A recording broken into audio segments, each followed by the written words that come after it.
Bonjour et bienvenue dans ce nouveau numéro de Glorieuse Destinée.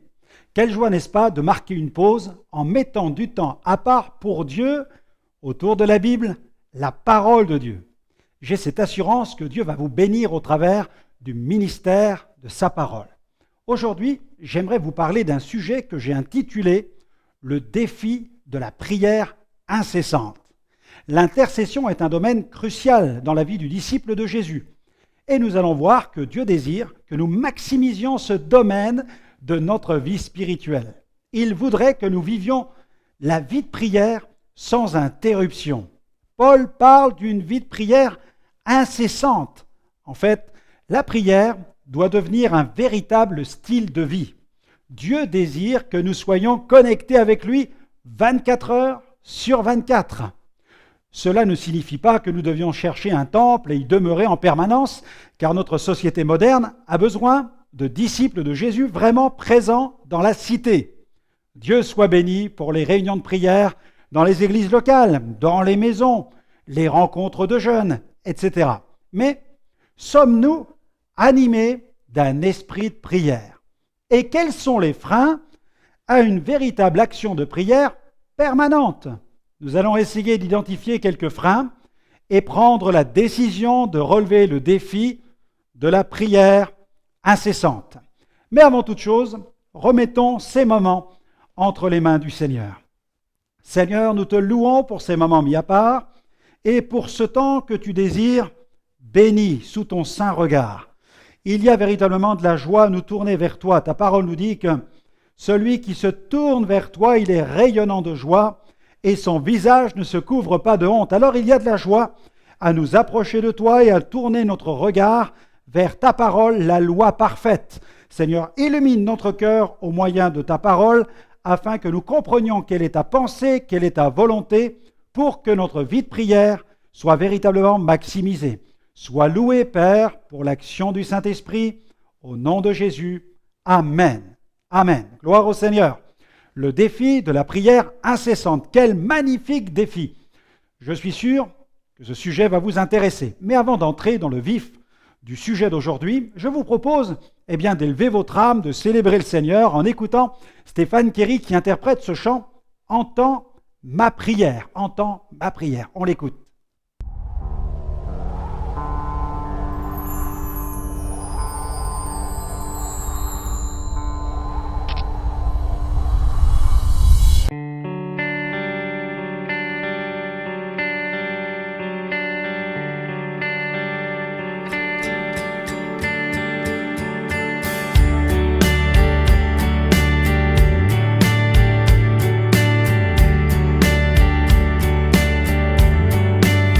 J'ai besoin de toi, mon roi. Où irais-je sinon qu'à toi? Tu t'es incliné vers moi. Tu as fermé mes pas. En toi je mets ma confiance. Je parle de ta constance, mon Dieu de fidélité. Je t'aime pour l'éternité. Entends ma prière, Seigneur. Tu es mon secours et mon libérateur.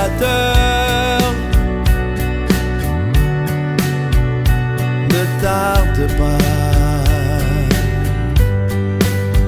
En toi je mets ma confiance. Je parle de ta constance, mon Dieu de fidélité.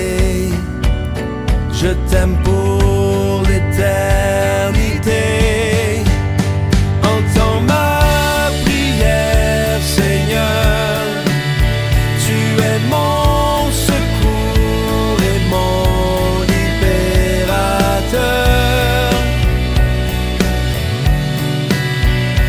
Ne tarde pas.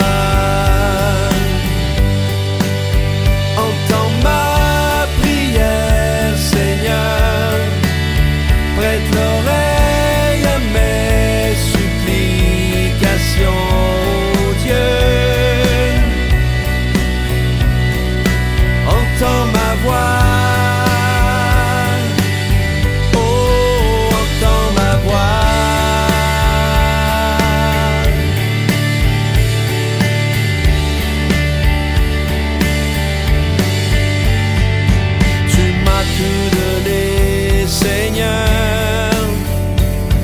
Ta grâce a changé mon cœur.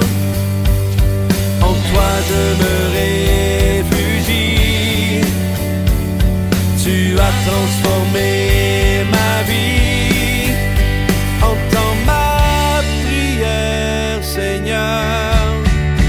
Tu es mon secours et mon libérateur. Ne tarde pas. Entends ma prière, Seigneur. Prête l'oreille à mes supplications, oh Dieu.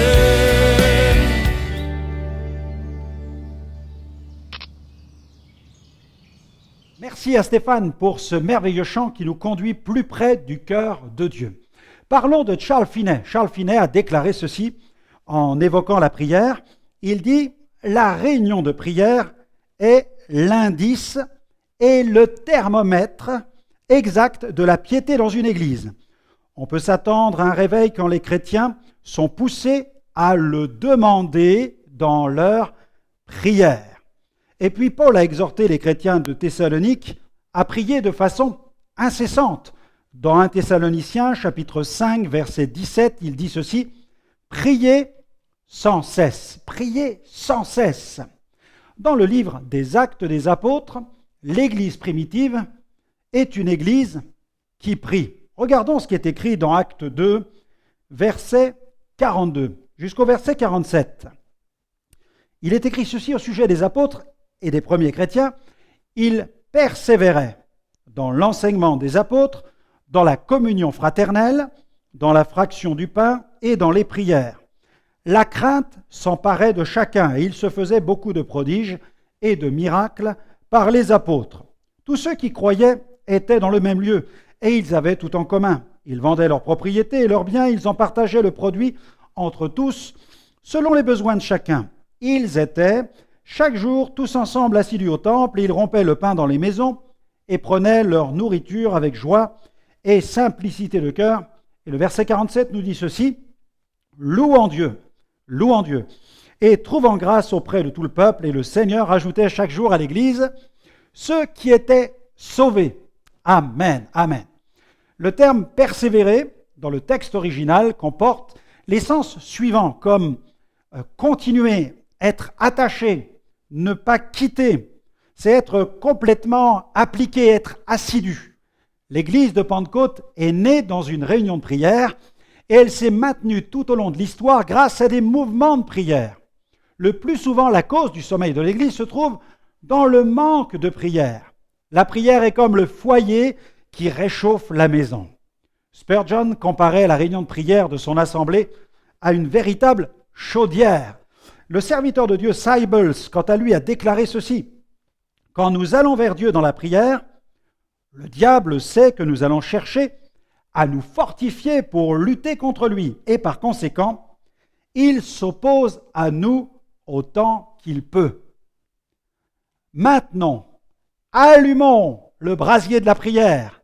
Mais pourquoi cesse-t-on de prier? Voici quelques causes que nous allons voir ensemble. La tiédeur, ce sera le premier point. Écoutez cet avertissement qui résonne de l'Apocalypse, du livre de l'Apocalypse, dans le chapitre 3 et au verset 16. C'est un véritable retentissement.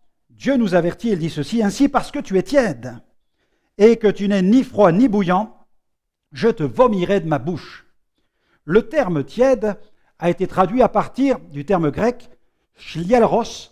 Ce mot ne se rencontre qu'une fois dans la parole de Dieu. Dans ce passage tiré du livre de l'Apocalypse, il est appliqué à l'église de Laodicée. En effet, c'est à cette église que le Seigneur reproche son manque de zèle. Ce reproche n'est pas anodin quand on sait que les sources chaudes d'Hiérapolis traversaient une plaine et devenaient tièdes et non potables. Sur le plan spirituel, la tiédeur s'applique à celui qui ne prend pas position pleinement pour le Christ. Le meilleur remède à la tiédeur est la ferveur d'esprit. Regardez ce que déclare l'apôtre Paul. Il nous adresse une exhortation dans sa lettre aux Romains, chapitre 12, verset 11, où il écrit ceci. ayez du zèle et non de la paresse, soyez fervents d'esprit, servez le Seigneur. Le mot fervent a été traduit du terme grec zéo, qui signifie bouillir de chaleur. Soyons bouillants sur le plan spirituel. Plusieurs passages nous invitent à être remplis jusqu'à toute la plénitude de Dieu. Dans Éphésiens 3,19, nous sommes invités à connaître l'amour de Christ qui surpasse toute connaissance, en sorte que nous soyons remplis jusqu'à toute la plénitude de Dieu. Et puis, remplis encore de la connaissance de la volonté de Dieu, de toute sagesse et d'intelligence spirituelle. C'est dans la lettre de Paul aux Colossiens, chapitre 1er, verset 9, il dit « Nous aussi, depuis le jour où nous l'avons appris, nous ne cessons de prier Dieu pour vous et de demander que vous soyez remplis de la connaissance de sa volonté en toute sagesse et intelligence spirituelle. » Si vous demandez aujourd'hui au Saint-Esprit d'allumer le feu de la prière dans votre cœur, il le fera. Alléluia. Concernant la vie de prière du disciple de Jésus, il n'y a pas de meilleure prière pour ce disciple que de demander au Saint-Esprit de l'aider à prier. Voyons un autre frein. Je l'ai intitulé « Le leadership timide ». Tout serviteur de Dieu doit être tellement rempli de l'Esprit Saint que quiconque l'entend doit avoir la conviction que Dieu est véritablement en lui. La prière est le secret des plus grands leaders. Le leadership est directement lié à la prière. Tout d'abord, nous devons être bien conscients que le manque de leader est aussi lié au manque de prière. Jésus a prié pour choisir ses disciples. Dans Luc 6, verset 12, en ce temps-là, Jésus se rendit à la montagne pour prier. Il passa toute la nuit dans la prière. Jésus a expliqué qu'il faut prier, que le Seigneur suscite aussi de nouveaux leaders. Dans Matthieu 9, 38, priez donc le Seigneur de la moisson d'envoyer des ouvriers dans sa moisson. Les leaders sont fragilisés parce qu'ils n'osent pas demander à Dieu dans la prière, tout simplement. Nous allons faire une autre lecture biblique où Paul est suffisamment humble pour reconnaître qu'il a besoin lui-même de la prière des saints. Dans Éphésiens chapitre 6, versets 18 à 20, l'apôtre nous partage ce besoin. Il dit « Faites en tout temps par l'Esprit toutes sortes de prières et de supplications. Veillez à cela avec une entière persévérance et priez pour tous les saints. » Et regardez ce qu'il ajoute. Il dit « Priez pour moi, afin qu'il me soit donné, quand j'ouvre la bouche, de faire connaître hardiment et librement le mystère de l'Évangile, pour lequel je suis ambassadeur dans les chaînes, et que j'en parle avec assurance, comme je dois en parler. Amen. Amen. Je veux vraiment encourager les leaders qui m'écoutent à prendre en considération le caractère vital de la prière, non seulement pour leur propre ministère, mais aussi pour ceux que le Seigneur leur a confiés. Voyons un autre frein. Il est question des activités extra-église. Elles peuvent être un frein à la prière. Malheureusement, si l'enfant de Dieu trouve à s'engager de plus en plus dans des activités extra-église, il s'en suivra certainement un déclin au niveau de sa vie de prière. Non pas que ce soit interdit, mais cela ne doit pas se faire au détriment d'une vie spirituelle qui se doit d'être intense. Jésus a fixé la priorité sur le plan spirituel. Dans Matthieu 6, 33, voilà ce qu'il écrit. « Cherchez premièrement le royaume de Dieu et la justice de Dieu, et toutes choses vous seront données par-dessus. » Aux yeux de Paul, la prière et la consécration étaient des impératifs. Dans sa lettre au jeune serviteur Timothée, dans la première, chapitre 2, verset 1er, il dit « J'exhorte donc avant toute chose à faire des prières, des supplications, des requêtes, des actions de grâce pour tous les hommes. » Et dans Romains 12, verset 1er, « Je vous exhorte donc, frères, par les compassions de Dieu, à offrir vos corps comme un sacrifice vivant, saint, agréable à Dieu, ce qui sera de votre part un culte raisonnable. » Si les activités extra-église ont pris le dessus sur votre vie de prière personnelle et votre vie de prière avec la communauté chrétienne à laquelle vous appartenez, alors il vous faut faire le ménage tout simplement dans votre agenda. Fixez-vous tout à nouveau des priorités. notez-les et faites le tri. Procédez par ordre d'importance, tout simplement. Faites-le dès aujourd'hui. Allez, on continue. Il y a aussi les mauvaises priorités. Dans certaines assemblées, dramatiquement, la prière n'est plus considérée comme un organe vital de la vie du chrétien ou de la communauté elle-même. Oswald Smith cherche à attirer notre attention vers cette arme qu'est l'intercession quand il dit ceci. Dans ce XXe siècle, nous nous détournons de plus en plus de l'arme que Dieu nous a désignée par excellence, la prière d'intercession, en adoptant à la place de simples moyens naturels en vue d'accomplir son œuvre. Où que nous regardions, il se produit la même chose tant dans l'évangélisation que dans le travail ordinaire de l'Église. La prière d'intercession a été rangée dans le placard. Dieu perd de son identité, de sa nature, de ses attributs dans le cœur du chrétien. Quand on perd le feu de la prière, on perd la vision de Dieu, la vision de sa nature, la vision de ses attributs. Malheureusement, les programmes prennent de plus en plus le pas sur la recherche de Dieu. Jésus a pourtant dit ceci. Dans Jean chapitre 15, verset 5, il dit « Je suis le cep, vous êtes les sarments. Celui qui demeure en moi et en qui je demeure porte beaucoup de fruits, car sans moi, vous ne pouvez rien faire. » Souvenons-nous de ce que le psalmiste a déclaré dans le psaume 127, verset 1er. « Si l'Éternel ne bâtit la maison, ceux qui la bâtissent travaillent en vain, et si l'Éternel ne garde la ville, celui qui la garde veille en vain. » Lincoln fut un leader, un chef d'État qui avait conscience de l'importance de la prière. Il dit ceci, « Je me suis souvent senti poussé à me mettre à genoux avec la ferme conviction que c'était pour moi la seule solution possible. Ma propre sagesse, ainsi que celle de ceux qui m'entourent, ne pouvant résoudre mon problème. » Posons-nous la question, quelle place Dieu occupe-t-il réellement dans notre vie? Par rapport à nos occupations, nos hobbies, nos divertissements, les programmes télévisés, le temps passé sur Internet, que reste-t-il comme place à Dieu?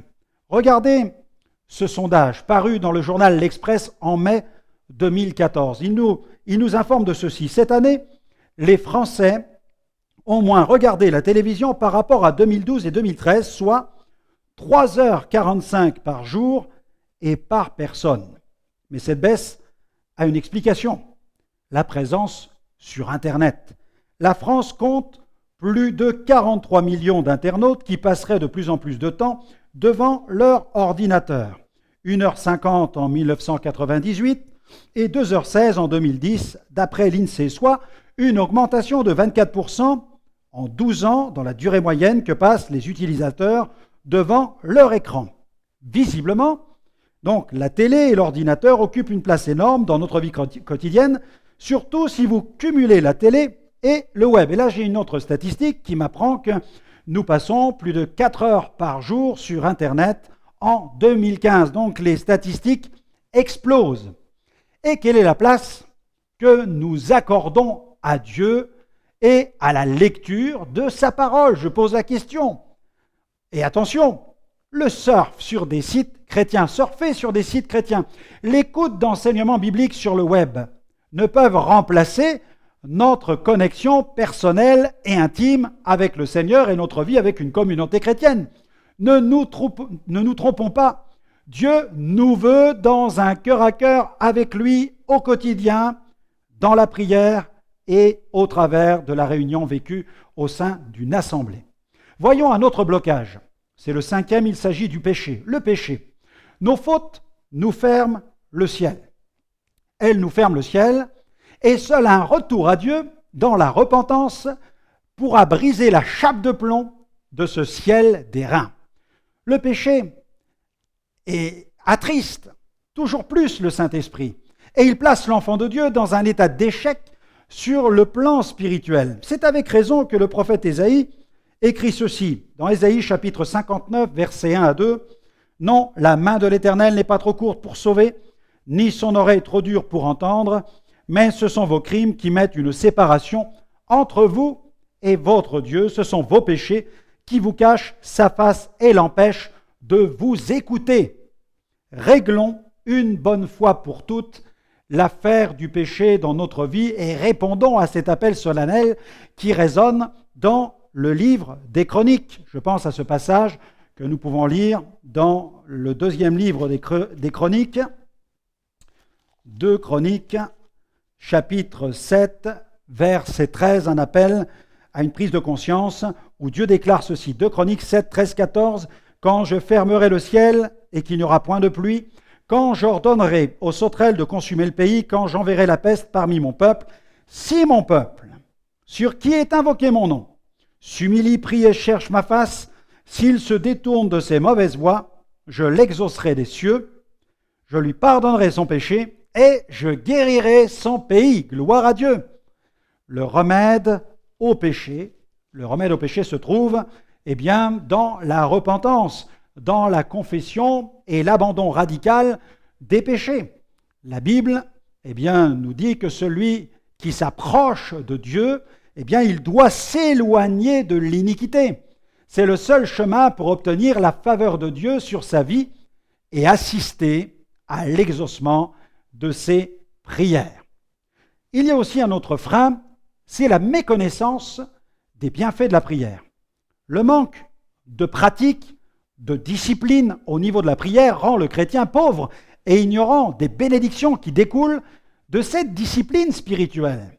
En ne priant pas quotidiennement, l'enfant de Dieu se prive de bénédictions, de privilèges, que je qualifie de privilèges spirituels. Le psalmiste a déclaré ceci dans le psaume 73, verset 28, il dit « Pour moi, m'approcher de Dieu, c'est mon bien, je place mon refuge dans le Seigneur, l'Éternel, afin de raconter toutes tes œuvres. » Un grand ami qui venait d'expérimenter un exaucement, après un long effort de prière, m'expliqua au cours d'une discussion comment le Seigneur l'avait encouragé en lui donnant une fraîche révélation au sujet de l'importance de persévérer dans la prière. Et dans cette vision, Dieu lui a montré que les prières de tous ceux qui intercédaient pour lui avaient été entendues au ciel et qu'elles avaient été comme déversées dans une immense coupe. Il m'expliqua aussi que le fait de prier de façon incessante remplit cette coupe et que lorsque le cœur de Dieu est satisfait par ses prières, alors la coupe déborde. C'est alors que Dieu exauce. Quelle belle image! Elle doit nous encourager à persévérer et à ne pas nous relâcher. Voyons un autre frein à la prière qui empêche que la prière soit incessante. Je pense à la fatigue. La fatigue est souvent l'argument avancé chez ceux qui ne veulent pas prier. Ils ignorent certainement que Dieu renouvelle physiquement et spirituellement dans les moments de prière intense. La Bible proclame que Dieu est celui qui peut nous fortifier. Dans le psaume 84, verset 8, leur force, c'est-à-dire celle des justes, elle augmente pendant la marche et ils se présentent devant Dieu à Sion. Psaume 103, verset 5, celui qui rassasie de bien ta vieillesse, qui te fait rajeunir comme l'aigle, c'est Dieu, c'est lui. Paul l'a expérimenté lui-même personnellement et il a proclamé dans Philippiens 4, 13, « Je puis tout par celui qui me fortifie ». Et le serviteur de Dieu, Alan Redbath, a déclaré « La plupart du temps, nous nous contentons dans nos prières de demander à Dieu de bénir les malades et de nous aider dans notre vie quotidienne. Mais la prière, dit-il, n'est pas un simple babillage, non, c'est une bataille, c'est une bataille. Alors luttons pour préserver notre vie de prière, pour que la prière devienne incessante. Et puis il y a un autre frein, c'est le découragement. Trop de découragement. Trop de chrétiens cessent de prier simplement parce qu'ils n'ont pas été exaucés. Et certains d'entre eux ignorent que l'on prie non pour être exaucé, mais parce que l'on cherche à être en communion avec Dieu, notre Père céleste. On ne peut bâtir une relation d'amitié par intérêt. Une véritable relation doit toujours être désintéressée. Si nous voulons développer une véritable communion avec Dieu, quand nous prions, nous devons être prêts à entendre Dieu nous dire « Non, pas maintenant » ou alors « Non, jamais » ou alors « Oui, c'est maintenant ». Apprenons à persévérer dans la prière. Jésus nous a dressé une parabole pour nous montrer qu'il faut toujours prier et ne pas se relâcher. Il y a un passage dans Luc 18, versets 1 à 8, qui nous présente cette invitation à prier. Il s'agit d'une parabole. Il leur adresse une parabole pour montrer qu'il faut toujours prier et ne pas se relâcher. Et il dit, il y avait dans une ville un juge qui ne craignait point Dieu et qui n'avait d'égard pour personne. Il y avait aussi dans cette ville une veuve qui venait lui dire « Fais-moi justice de ma partie adverse ». Pendant longtemps, il refusa. Mais ensuite, il dit en lui-même « Quoique je ne craigne point Dieu et que je n'ai d'égard pour personne, néanmoins, parce que cette veuve m'importune, je lui ferai justice afin qu'elle ne vienne pas sans cesse me casser la tête. » Le Seigneur ajouta « Entendez ce que dit le juge inique. Et Dieu ne fera-t-il pas justice à ses élus qui crient à lui jour et nuit, et tardera-t-il à leur égard? Je vous le dis, il leur fera promptement justice, mais quand le Fils de l'homme viendra, trouvera-t-il la foi sur la terre? Ne prions pas pour nous servir de Dieu ou pour commander Dieu. On ne se moque pas de Dieu et Dieu connaît parfaitement les mobiles qui nous animent. D'ailleurs, dans le psaume 139, verset 4, il est écrit « Car la parole n'est pas sur ma langue que déjà éternelle, tu la connais entièrement. » Dieu n'est ni un bon génie, ni un distributeur de bénédictions, ni une machine à sous. Dieu est le créateur du ciel et de la terre, le Dieu tout-puissant et souverain. Nos destinées sont dans ses mains. Alors, humblement, ajoutons la prière incessante à notre discipline spirituelle quotidienne et nous verrons la main de Dieu se poser sur nos vies. Relevez le défi de la prière incessante en supprimant tous ces éléments qui appauvrissent votre vie de prière. Alors j'espère que ce programme vous aura offert les conseils utiles à une vie de prière toujours plus intense. Pour accéder à de nombreuses ressources, des ressources spirituelles, je vous invite à visiter notre site internet www.gospelvision-international.com. En attendant de nous retrouver dans une prochaine émission, je prie que Dieu continue de vous conduire vers la croissance spirituelle. À bientôt et que Dieu vous bénisse.